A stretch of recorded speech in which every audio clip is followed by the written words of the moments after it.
पंढरी धनी मलाई दाखना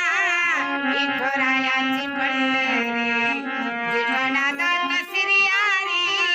तिला दाखवा पंढरी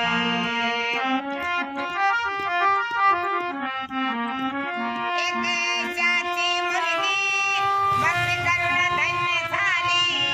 कानोपात्राने देवान मंदिरात जागा दिली देशाची मुलगी भक्ती करून धन्य झाली कानोपात्राने देवान मंदिरात जागा दिली संत तुकोबा शेजारी आईला बजो पाहे